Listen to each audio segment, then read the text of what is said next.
आजकल फोकस करना मतलब किसी एक काम पर ध्यान टिकाए रखना कितना मुश्किल हो गया है ना?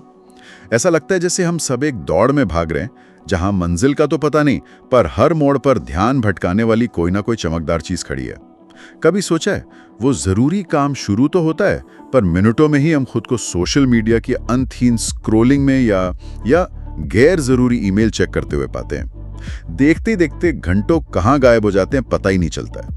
ये कुछ ऐसा है जैसे किसी बहुत ज्ञानी लाइब्रेरियन के पास दुनिया भर की बेहतरीन किताबें हों, पर लाइब्रेरी में इतनी उथल-पुथल हो कि वो एक भी किताब ठीक से खोलकर पढ़ ना पाए। बस बिखरी किताबों को समेटने में ही उसकी सारी ऊर्जा चली जाए। कुछ यही हाल हमारे दिमाग का होता जा रहा है। आज हम इसी उलझन को सुलझाने की कोशिश करेंगे। हमारे पास बिखरे फोकस को साधने की कला नाम के एक लेख के कुछ अहम हिस्से हैं और हमारी कोशिश होगी कि इनके जरिए हम सिर्फ सतही नुस्खे नहीं बल्कि इस समस्या की गहराई को समझें।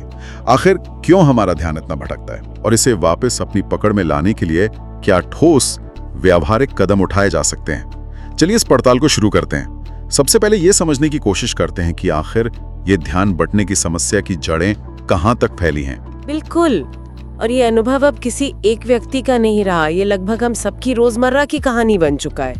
आप कोई जरूरी रिपोर्ट लिखने बैठते हैं या शायद कुछ सीखने के लिए पढ़ना चाहते हैं और तभी फोन पे एक हल्की सी कंपन या आवाज होती है, बस एक नोटिफिकेशन। आप सोचते हैं 1 सेकंड देख लेती हूँ, क्या पता कुछ जरूरी हो, और वो 1 सेकंड कब 1 मिनट, फिर 10 मिनट, फिर आधा घंटा बन जाता है। ये एहसास ही नहीं होता। उस एक नोटिफिकेशन के पीछे आप निकलते हैं, फिर अचानक याद आता है कि अरे हाँ, वो ऑनलाइन शॉपिंग वाली चीज देखनी थी। फिर किसी दोस्त का मैसेज दिख जाता है, फिर कोई मजेदार वीडियो का लिंक, और जब होश आता है तो आप खुद से पूछते हैं मैं यहाँ कर क्या रही थी, मेरा असली काम तो पीछे छूट गया। ये निराशाजनक एहसास बहुत आम हो गया है। हाँ, ये तो रोज की बात है। और आप जो कह रही हैं कि ये एहसास बहुत आम है। बिल्कुल, और इसकी एक बहुत बड़ी और शक्तिशाली वजह है वो जिसे आजकल अटेंशन इकोनॉमी कहा जाता है। सुनने में शायद थोड़ा भारी शब्द लगे, पर इसका मतलब सीधा सा है। हमारा ध्यान, हमारी तवज्जो आज के डिजिटल बाजार की सबसे कीमती चीज बन गई है। हर ऐप, हर वेबसाइट, हर सोशल मीडिया प्लेटफॉर्म क्या कहते हैं, इसी होड़ में लगा है कि हमारा ज्यादा से ज्यादा समय और ध्यान कैसे बटोरा जाए। ये कोई इत्तेफाक नहीं है, इसके पीछे अरबों डॉलर का निवेश है, हजारों घंटे की रिसर्च है जो सिर्फ यही समझने में लगी है कि इंसान के दिमाग को कैसे लुभाया जाए, कैसे उसके रिवॉर्ड सेंटर को बार बार उत्तेजित किया जाए। हर लाइक, हर कमेंट, हर नया नोटिफिकेशन हमारे दिमाग में डोपामाइन नाम का एक केमिकल छोड़ता है जो हमें अच्छा महसूस कराता है। ये एक छोटा सा इनाम है और हम अनजाने में ही इन छोटे छोटे इनामों के आदी होते जाते हैं। ये हमारी कोई निजी कमजोरी नहीं है, बल्कि हम एक ऐसी तकनीक का सामना कर रहे हैं जिसे डिजाइन ही इसलिए किया गया है कि वो हमें अपनी तरफ खींचे रखे। हाँ, ये अटेंशन इकोनॉमी वाली बात सोचने पर मजबूर करती है। मतलब हम अनजाने में ही एक ऐसे सिस्टम का हिस्सा हैं जो हमारे ध्यान को लगातार खींच रहा है। और इसी से जुड़ा एक और भ्रम है जिसके हम अक्सर शिकार हो जाते हैं, मल्टीटास्किंग का भ्रम। हमें लगता है कि एक साथ कई काम निपटाना बहुत कुशलता की निशानी है, कि हम ज्यादा प्रोडक्टिव हैं। मैं ईमेल भी देख रहा हूँ, फोन पे भी बात कर रहा हूँ और साथ में रिपोर्ट के बारे में भी सोच रहा हूँ। कितना एफिशिएंट लगता है ना? बिल्कुल लगता है, पर दिलचस्प बात यह है कि न्यूरोसाइंस मतलब तंत्रिका विज्ञान कहता है कि हमारा दिमाग असल में मल्टीटास्किंग के लिए बना ही नहीं है। जब हमें लगता है कि हम एक साथ कई काम कर रहे हैं, तो असल में हमारा दिमाग बहुत तेजी से एक काम से दूसरे काम पर कूद रहा होता है। इसे टास्क स्विचिंग कहते हैं। अब सोचिए, हर बार जब दिमाग एक काम से ध्यान हटाकर दूसरे पे लगाता है तो उसे कुछ मानसिक ऊर्जा खर्च करनी पड़ती है। इसे कॉन्टेक्स्ट स्विचिंग कॉस्ट कहते हैं। Context switching cost? अच्छा। हाँ, ये ऐसा है जैसे आप एक किताब पढ़ रहे हो, फिर अचानक कोई दूसरा आकर आपसे बिल्कुल अलग विषय पर बात करने लगे, फिर आप वापस किताब पर आए, फिर कोई और सवाल पूछ ले। हर बार वापस उसी फोकस में आने में समय और दिमागी ताकत लगती है। नतीजा क्या होता है? काम असल में ज्यादा धीमे होते हैं, गलतियां होने की संभावना बढ़ जाती है और सबसे बड़ी बात, दिमाग बहुत जल्दी थक जाता है। हम दिन के अंत में ज्यादा थकाव महसूस करते, भले ही काम कम निपटा हो। अच्छा, तो ये कॉन्टेक्स्ट स्विचिंग कॉस्ट असल में हमारी प्रोडक्टिविटी को बढ़ाने के बजाय घटा रही है। ये तो सोचने वाली बात है। और क्या वजह हो सकती है इस बिखरे हुए ध्यान के पीछे? सिर्फ ये बाहरी दुनिया और मल्टीटास्किंग का भ्रम? नहीं, एक और बहुत महत्वपूर्ण पहलू है हमारा अंदरूनी मानसिक और भावनात्मक हाल। सोचिए, अगर मन में कोई गहरी चिंता चल रही हो, कोई अनसुलझा रिश्ता परेशान कर रहा हो या भविष्य को लेकर कोई डर हो, तो मन एक अशांत समुद्र की तरह हो जाता है। लहरें लगातार उठती रहती हैं। ऐसी स्थिति में किसी एक विचार या काम पर फोकस की नाव टिकाना कितना मुश्किल होगा। अक्सर ध्यान की कमी सिर्फ एक बाहरी लक्षण होती है, जिसकी असली जड़ कोई गहरी भावनात्मक उथल-पुथल, कोई तनाव या एंजाइटी हो सकती है। दिमाग लगातार उन अनसुलझे मुद्दों पर अटका रहता है, जिससे वर्तमान काम पर ध्यान लगाना नामुमकिन सा हो जाता है। ये बात भी सही है। जब दिमाग अंदर से ही शांत ना हो तो बाहर के काम पे कैसे टिकेगा? और एक आखिरी बात जो मुझे समझ आती है वो है शायद स्पष्टता की कमी, क्लैरिटी ना होना। अगर हमें सुबह उठकर यही साफ ना हो कि आज का सबसे जरूरी काम कौन सा है जिसे पूरा करना ही करना है, तो क्या होता है? दिमाग सबसे आसान रास्ता चुनता है, जो अक्सर भटकाव का रास्ता होता है। जब लक्ष्य धुंधला हो तो हर छोटा मोटा काम भी पहाड़ जैसा लगने लगता है, और उस पहाड़ से बचने के लिए हम उन आसान, तुरंत संतुष्टि देने वाली चीजों में खो जाते हैं, जैसे सोशल मीडिया चेक करना या कोई वीडियो देखना। बिना स्पष्ट दिशा के हमारा दिमाग एक भटकी हुई नाव की तरह हो जाता है। तो ये तो हुई कुछ मुख्य वजह: बाहरी डिजिटल दुनिया का खिंचाव, मल्टीटास्किंग का भ्रम, अंदरूनी तनाव और लक्ष्य की स्पष्टता की कमी। अब ये समझना अहम है कि इस चक्रव्यूह से बाहर निकलने के रास्ते क्या हैं, इस बिखरे हुए फोकस को वापस कैसे साधा जाए। बिल्कुल, और यहाँ ये समझना बहुत जरूरी है कि ये कोई रातों रात होने वाला चमत्कार नहीं है। फोकस एक स्किल है, एक मांसपेशी की तरह, जिसे धीरे धीरे लगातार अभ्यास से ही मजबूत किया जा सकता है। जैसे हम योग या ध्यान का अभ्यास करते हैं, वैसे ही फोकस को भी साधना पड़ता है। रोज की छोटी छोटी कोशिशें ही लंबे समय में बड़ा बदलाव लाती हैं। तो चलिए उन व्यवहारिक कदमों पर बात करते हैं। बिल्कुल। सबसे पहला और बुनियादी कदम है अपने माहौल को अपने अनुकूल बनाना। हमारा बाहरी वातावरण हमारे दिमागी हाल का आईना भी होता है और उसे प्रभावित भी करता है। इसमें दो चीजें अहम हैं। पहला, डिजिटल सफाई, डिजिटल डीक्लटर जिसे कहते हैं। हाँ, ये तो बहुत जरूरी है आजकल। शायद सबसे जरूरी, अपने फोन और कंप्यूटर पर गैर जरूरी नोटिफिकेशंस को बेरहमी से बंद कर दें। क्या वाकई आपको हर लाइक, हर कमेंट, हर ऐप अपडेट का तुरंत पता चलना जरूरी है? शायद नहीं। काम के समय फोन को डू नॉट डिस्टर्ब मोड पर रखें, या बेहतर हो तो दूसरे कमरे में रख दें। सिर्फ उन ऐप्स को नोटिफिकेशन की इजाजत दें जो वाकई आपके काम या सुरक्षा के लिए अनिवार्य हो।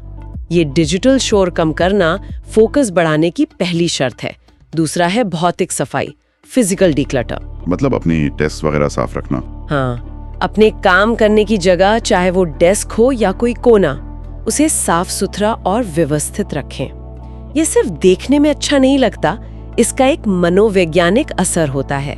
एक बिखरी हुई मेज अक्सर एक बिखरे हुए दिमाग को दर्शाती है और उसे बढ़ावा भी देती है। जरूरत की चीजें पास हो, गैर जरूरी चीजें दूर। और तीसरा, अगर मुमकिन हो तो एक समर्पित स्थान, डेडिकेटेड स्पेस। काम करने की एक फिक्स्ड जगह। हाँ, अगर मुमकिन हो तो काम करने के लिए एक निश्चित जगह तय करें। जब आप रोज उसी जगह पर बैठकर काम करते हैं तो आपका दिमाग उस जगह को काम और फोकस के साथ जोड़ना सीख जाता है। वो जगह एक संकेत बन जाती है कि अब फोकस का समय है। ये माहौल वाली बात वाकई बहुत मायने रखती है। मैंने खुद महसूस किया है कि जब डेस्क साफ हो तो काम शुरू करने में कम आलस आता है। अच्छा, माहौल ठीक कर लिया, अब अगला कदम क्या होना चाहिए? शायद दिमाग को तैयार करना। बिल्कुल, बाहरी माहौल के साथ साथ अंदरूनी माहौल को भी साधना जरूरी है। इसे हम मानसिक तैयारी कह सकते हैं। इसके लिए दो छोटे लेकिन असरदार तरीके हैं। पहला है माइंडफुलनेस या सचेतता का अभ्यास। काम शुरू करने से ठीक पहले सिर्फ 2 मिनट के लिए आंखें बंद करके बैठें और अपना पूरा ध्यान अपनी आती जाती सांसों पर लगाएं। कोई मंत्र नहीं, कोई जटिल प्रक्रिया नहीं, बस अपनी सांस को महसूस करें। ये छोटा सा अभ्यास दिमाग को अतीत की चिंताओं और भविष्य की योजनाओं से खींचकर वर्तमान क्षण में ले आता है। ये दिमाग को शांत करने और फोकस के लिए तैयार करने का एक बहुत शक्तिशाली तरीका है। और दूसरा है माइंड डंप। माइंड डंप, ये क्या है? ये भी एक कमाल की तकनीक है। काम शुरू करने से पहले एक सादा कागज लें और पेन से वो सब कुछ लिख डालें जो उस वक्त आपके दिमाग में घूम रहा हो। अधूरे काम, शॉपिंग लिस्ट, किसी को फोन करना है, कोई चिंता, कोई आइडिया, कुछ भी, बस लिखते जाएं जब तक दिमाग खाली ना महसूस हो। इसका फायदा ये है कि एक बार जब वो चीजें कागज पर आ जाती हैं तो दिमाग को ये तसल्ली मिल जाती है कि इन्हें भूला नहीं जाएगा।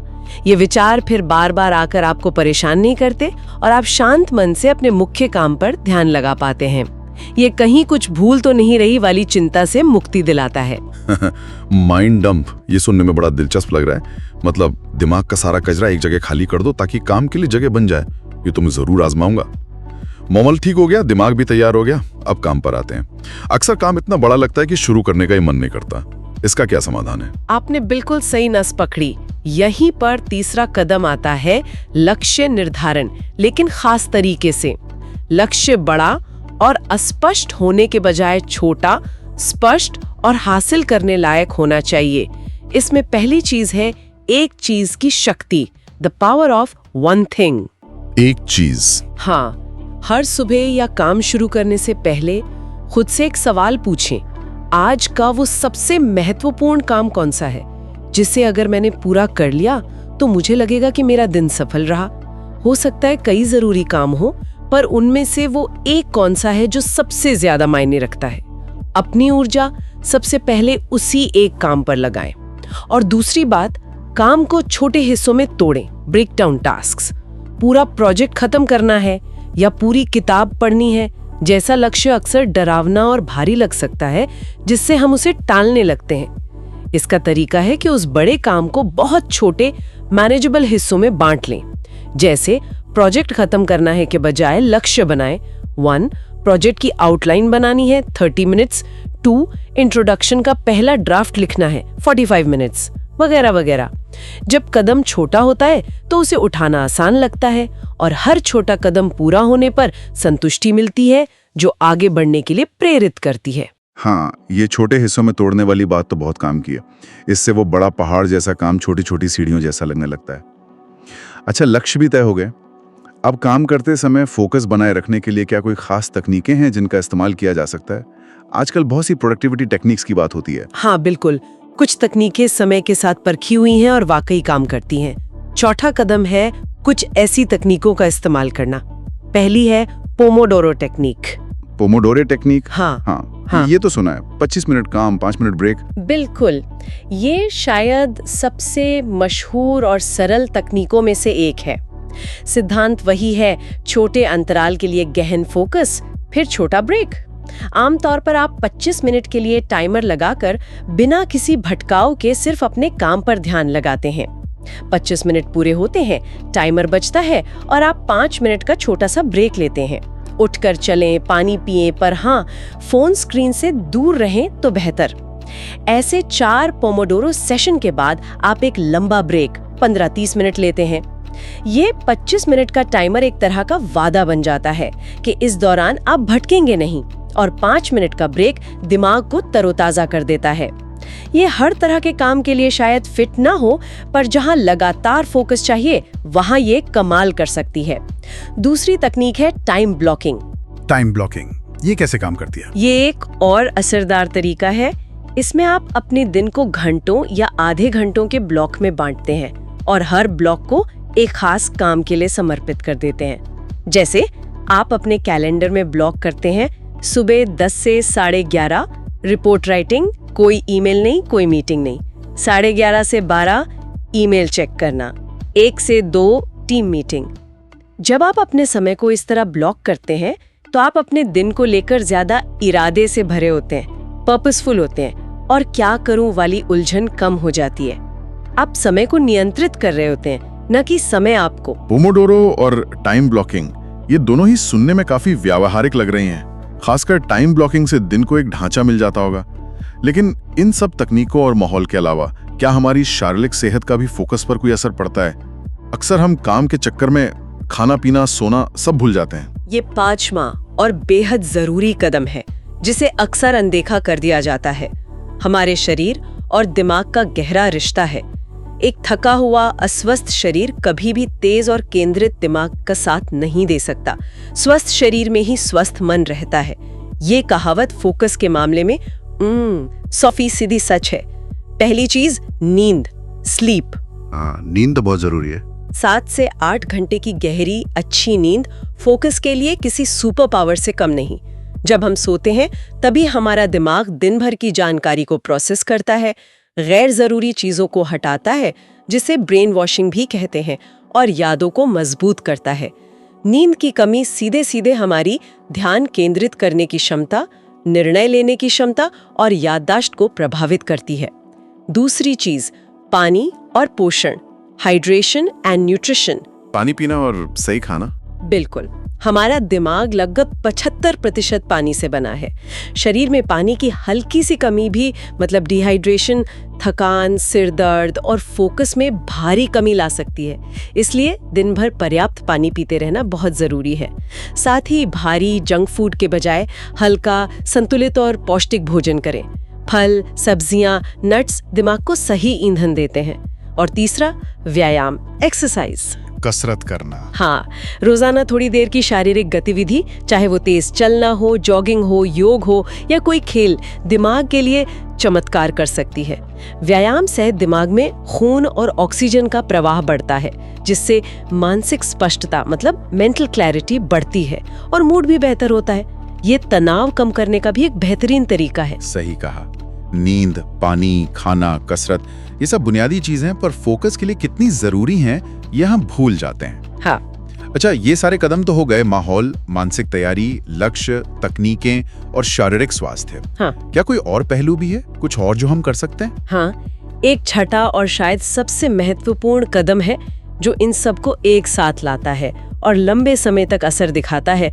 वो है अपने दिमाग को लगातार प्रशिक्षित करना, जैसे हम किसी मांसपेशी को करते हैं। इसमें पहला है डीप वर्क का अभ्यास, प्रैक्टिसिंग डीप वर्क।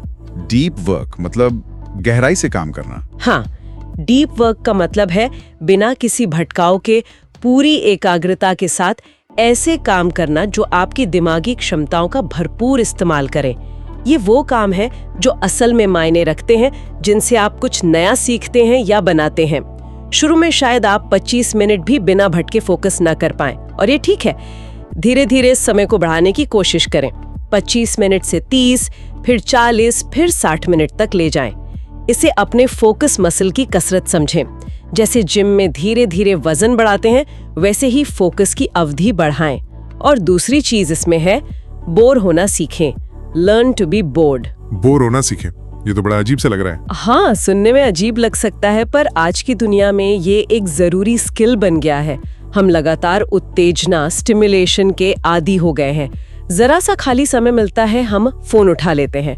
कोशिश करें कि रोज कुछ समय बिना किसी बाहरी मनोरंजन के बिताएं। बस खाली बैठें या खिड़की से बाहर देखें या टहलें, बिना संगीत या पॉडकास्ट के।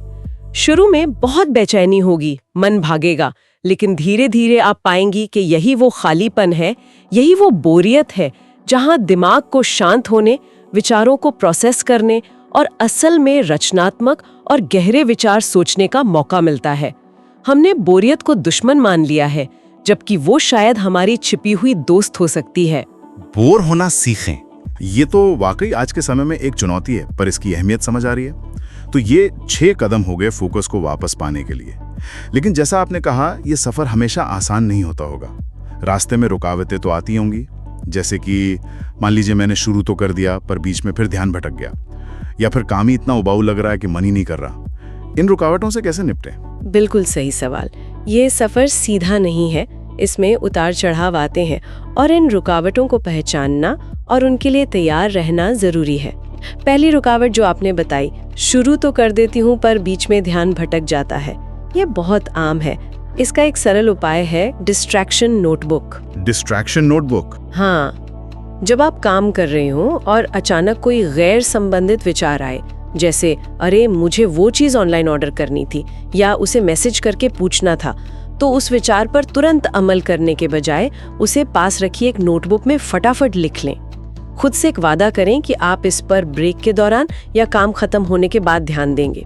ऐसा करने से वो विचार आपके दिमाग से निकल जाता है, क्योंकि उसे दर्ज कर लिया गया है, और आप वापस अपने काम पर लौट पाती हैं बिना ज्यादा कॉन्टेक्स्ट स्विचिंग कॉस्ट चुकाए। डिस्ट्रैक्शन नोटबुक, ये भी अच्छा आइडिया। अच्छा, और दूसरी रुकावट, काम बहुत उबाऊ लग रहा है। कई बार काम वाकई नीरस होते हैं पर करने तो पड़ते हैं, तब क्या करें? हाँ, ये भी होता है।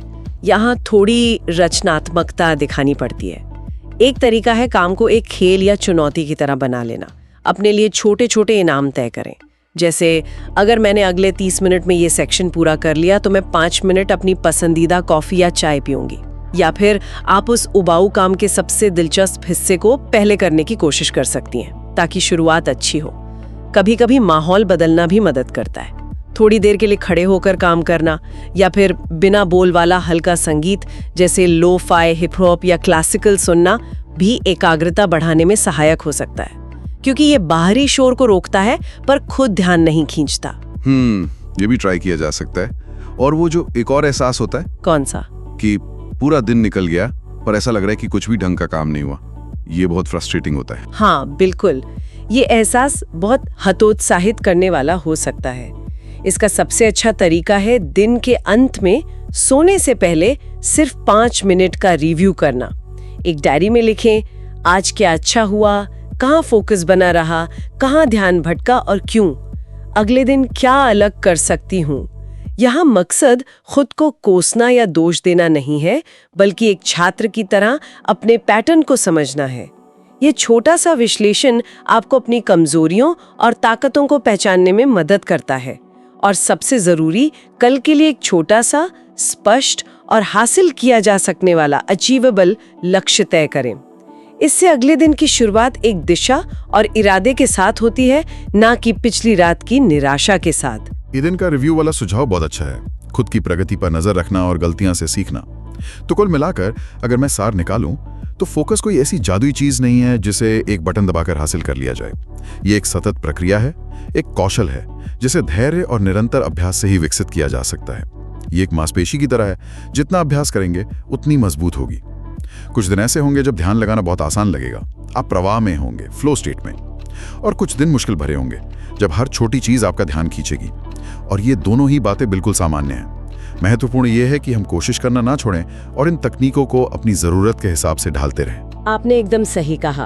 और ये लड़ाई सिर्फ ज्यादा काम निपटाने या प्रोडक्टिविटी के आंकड़े सुधारने की नहीं है, ये उससे कहीं गहरी है।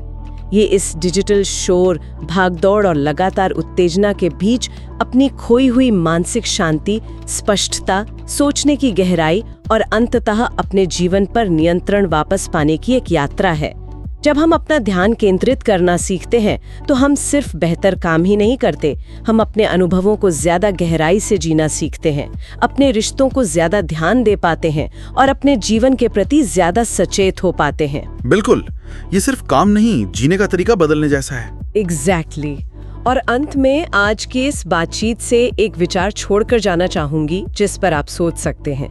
हमने बात की कि कैसे बोरियत से बचना नहीं बल्कि उसे अपनाना चाहिए। तो सवाल ये है, क्या हम आज की इस अति उत्तेजित, हाइपर स्टिमुलेटेड दुनिया में जानबूझकर इरादे से कुछ न करने या बोर होने के लिए थोड़ी सी जगह, थोड़ा सा समय निकाल सकते हैं? वो पल जब कोई स्क्रीन नहीं, कोई आवाज नहीं, कोई काम नहीं, बस हम हैं और हमारे विचार। क्या यही वो शांत, खाली पल नहीं है जहां असल रचनात्मकता, गहरे अंतर्दृष्टि मतलब इनसाइट्स और जिंदगी के बड़े सवालों के जवाब पनपने का मौका मिलता है? इस पर जरूर सोचिएगा।